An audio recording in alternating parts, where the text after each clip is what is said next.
नमस्कार दोस्तों, मैं डॉक्टर हरिहरनाथ त्रिवेदी अपने इस YouTube चैनल में एक बार पुनः आपका स्वागत करता हूं।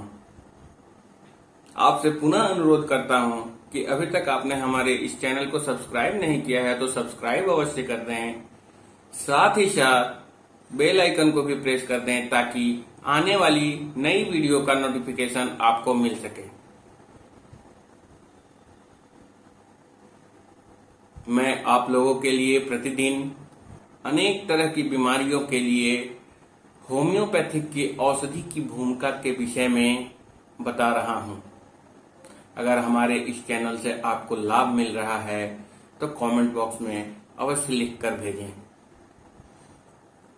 साथ ही साथ अपने मित्रों के साथ अवश्य शेयर करें जिससे ज्यादा से ज्यादा लोग इस वीडियो का लाभ उठाकर अपनी चिकित्सा कर स्वस्थ हो सके। आज मैं आप लोगों के साथ होम्योपैथिक की औषधि ब्रायोनिया के विषय में चर्चा करने जा रहा हूं। ब्रायोनिया का प्रमुख लक्षण है कि हिलने डुलने से रोग बढ़ जाता है। श्लैष्मिक झिल्लियों के साथ साथ ओठ, मुंह तथा आमाशय में भी सूखापन रहता है। प्यास देर में लगती है और बहुत अधिक पानी पीने की इच्छा रहती है। मल नली की श्लैष्मिक झिल्लियों में भी सूखापन रहता है तथा मल कड़ा और जला हुआ सा निकलता है। श्लैष्मिक झिल्लियों जैसे मस्तिष्क झिल्ली, फुसफुस वेस्ट और अंग वेस्ट से चिकना स्राव, कब्ज, ऐसा कि शौच की इच्छा नहीं होती है। प्रातः या चलने फिरने पर दस्त लग जाती है। श्लैष्मिक झिल्लियों व जोड़ों में सुई की चुभन जैसी दर्द होती है। बैठने पर मितली या बेहोशी की अनुभूति होती है। अब मैं ब्रायोनिया औषधि के वृद्धि एवं ह्रास के लक्षणों पर चर्चा करता हूँ।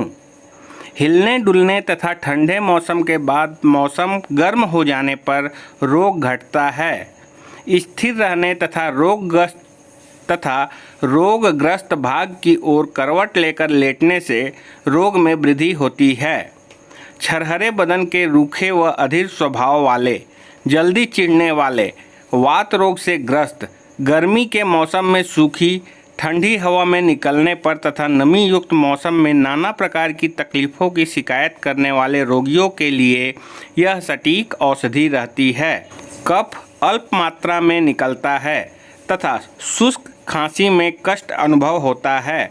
लगता है सिर फट जाएगा।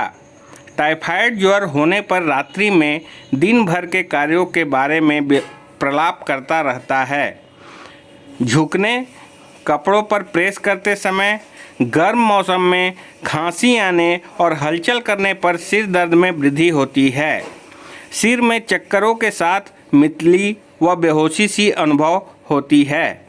आमाशय की थैली पर ऐसा दबाव पड़ता है जैसे किसी ने पत्थर मार दिया हो तथा डकार लेने पर राहत की अनुभूति होती है। विकृत मासिक धर्म, मासिक स्राव के साथ साथ नाक से भी रक्त बहता है। स्तन भारी होने के अलावा कड़े हो जाते हैं। हाथ लगाने पर गर्म व देखने में पीले लगते हैं।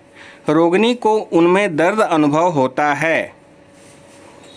अब मैं जोड़ों के दर्द के विषय में बताने जा रहा हूँ कि जोड़ों के दर्द में ब्रायोनिया का व्यवहार कब किया जाए। तीव्र दर्द जो छूने या हलचल से बढ़ जाता है। पीले रंग की सूजन होती है। ब्रायोनिया में भी पल्सा टीला की भांति लक्षणों की रूपात्मकता रहती है और उनका एकमात्र लक्षण है गतिविधि से बढ़ना।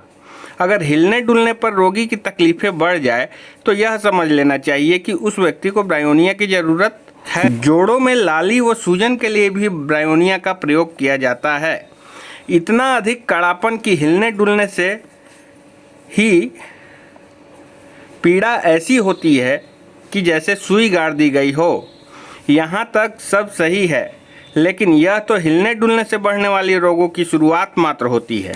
रोगी चाहे किसी भी रोग से पीड़ित हो, यदि चुपचाप पड़े रहने पर रोगी को राहत महसूस होती है और जरा सा हिलने डुलने पर तकलीफ फिर बढ़ जाती है, अथवा जितना ही अधिक वह हिलता डुलता है उतनी ही अधिक उसकी पीड़ा में वृद्धि होती है, तो सबसे पहले ब्रायोनिया को ही आजमाना चाहिए और इसके बाद यह तभी दी जानी चाहिए जब इसके विपरीत या प्रतिकूल कोई बड़ा मार्गदर्शक लक्षण मिले या उभरे।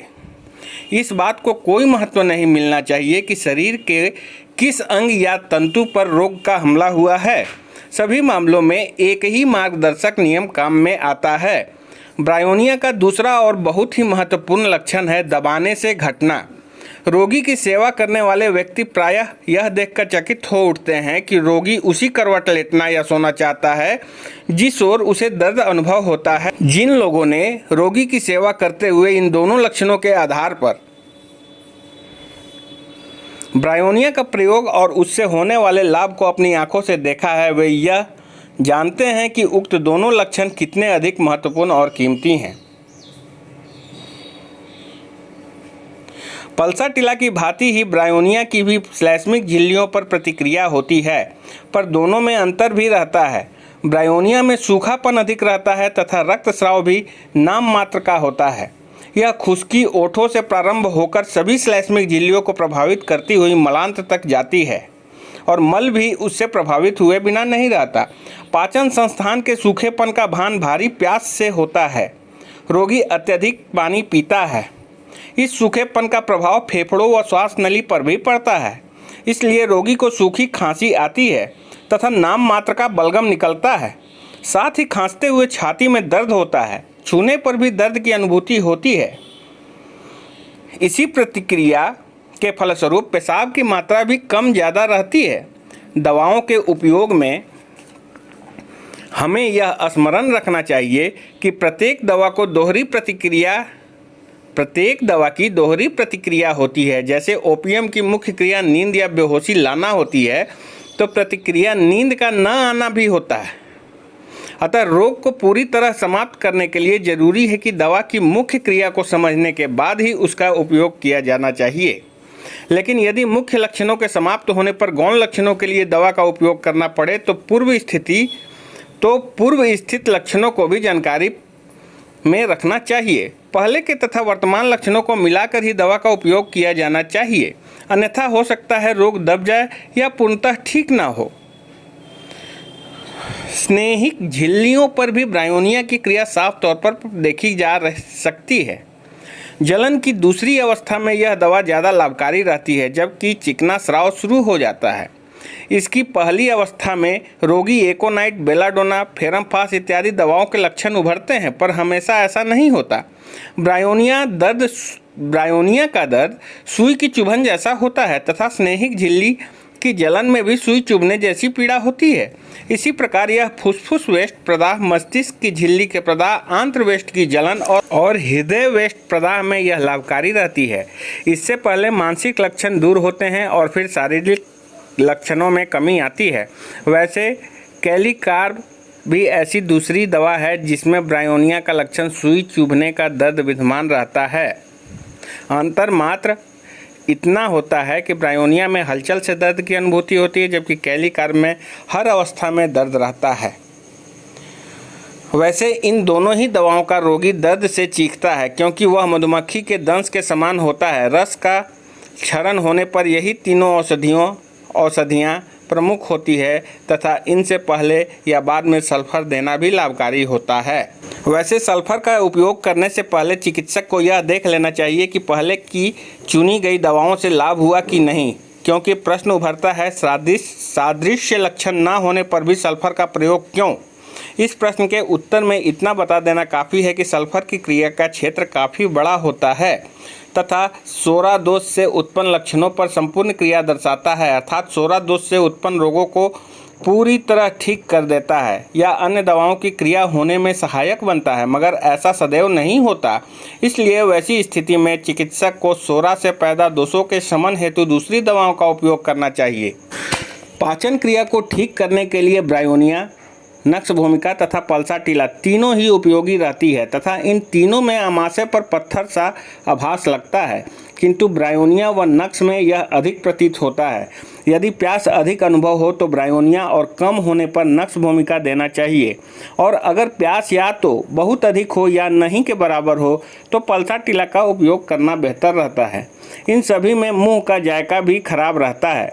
ब्रायोनिया व पल्साटिला का स्वाद कड़वा होता है, जबकि नक्श भूमिका का खट्टा, मितली व उल्टी का लक्षण भी तीनों में रहता है। नक्श भूमिका में लक्षण भोजन के बाद बढ़ते हैं, जबकि पल्साटिला में शाम को और साथ ही उल्टी की इच्छा भी बनी रहती है। ब्रायोनिया का एक लक्षण यह भी है कि खाने में गड़बड़ी तथा सर्दियों के बाद गर्म मौसम में पेट खराब हो जाता है, परंतु नक्श भूमिका की पेट संबंधी समस्याएं अधिक खाने, व्यायाम ना करने, बहुत सी दवाओं के सेवन व मादक पदार्थों के सेवन से पैदा होती है, जबकि पल्साटिला की गड़बड़ी मसालेदार, तले हुए, चर्बी युक्त पदार्थों, कुल्फी व बर्फ़ के कारण होती है। इसके रोगी को कम मात्रा में बर्फ़ आनंद देती है, पर अधिक मात्रा पचने में भारी रहने से हानिकारक रहती है। इन तीनों की विशेषता पहले दस्त होते हैं, जबकि ब्रायोनिया और नक्श भूमिका का प्रधान लक्षण कब्ज होता है। वैसे यदा कदा पल्साटिला में भी यह हो जाता है। ब्रायोनिया में प्रातः हलचल से, गर्मियों में ज़्यादा खा लेने से पतले दस्त होने लगते हैं। नक्श भूमिका में ये बिगड़कर रक्तामस का रूप धारण कर लेते हैं, जबकि इसके विपरीत पल्साटिला के दस्त रात्रि में तंग करते हैं। पेट में गड़गड़ाहट की आवाज़ भी होती है। इसके रोगियों की जीभ पर सफ़ेद रंग की या मैल की मोटी परत रहती है। वैसे तो ब्रायोनिया और नक्श भूमिका एक सीमा तक काफ़ी साम्यता रखती है, मगर ब्रायोनिया में वात का लक्षण तीव्र रहता है तथा इनके रोगी बड़ी सहजता से उत्तेजित और क्रोधित हो जाते हैं। इनका रोगी खुला, पतला व गंदे शरीर वाला होता है। पल्साटिला में हलचल से यदा कदा लक्षण घट जाते हैं, जैसे कि रस टॉक्स में कम हो जाते हैं। ब्रायोनिया के कुछ प्रधान लक्षण। अब मैं ब्रायोनिया के कुछ प्रधान लक्षणों पर चर्चा करने जा रहा हूँ। ब्रायोनिया के व्यवहार के लिए प्रधान लक्षण यह है: मस्तक में तीव्र वेदना, मानो मस्तक फट जाएगा, सिर झुकाने, खांसने, नेत्रों को घुमाने फिराने से तथा गर्म मौसम में तीव्र हो जाता है। जागने पर बेहोशी, मितली, लेटने पर आराम होता है। मासिक स्राव के स्थान पर नाक से खून गिरे तब ब्रायोनिया का उपयोग करना चाहिए। स्तनों में प्रदाह हो, पीला रंग, बड़े भारी और वेदना युक्त हों तब ब्रायोनिया का व्यवहार करना चाहिए। प्रसव के पश्चात रक्तस्राव रुक जाने में ब्रायोनिया का व्यवहार करना चाहिए। स्तन का दूध, मासिक धर्म, चेचक का दब जाना या आरक्त ज्वर में दोनों का धीरे धीरे निकलना या दब जाना, साथ ही ब्रायोनिया के लक्षण भी हो तब ब्रायोनिया का व्यवहार करना चाहिए। बार बार लंबे सांस भरने की इच्छा, फेफड़े का फैलाना जरूरी हो जाता है। सूखी खांसी भोजन के बाद बढ़ जाती है तथा कभी कभी उल्टी भी हो जाती है। घूमने फिरने पर, खुली हवा से गर्म घर में आने पर खांसी का बढ़ना, खांसने पर छाती और माथे में जोर का धक्का सा लगना, उनको हाथों से संभालना पड़ता है। ऐसे में ब्रायोनिया का व्यवहार किया जाता है।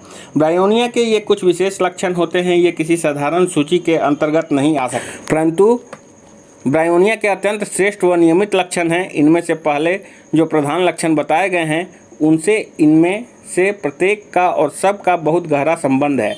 ये सब साधारण परिचायक लक्षण माने जाते हैं। होम्योपैथिक प्रणाली में औषधि परीक्षा तथा रोगग्रस्त शरीर से दवा के व्यवहार द्वारा प्राप्त दवा के गुणों का परिचय होम्योपैथिक चिकित्सकों के लिए बहुत ही लाभकारी सिद्ध हुआ है।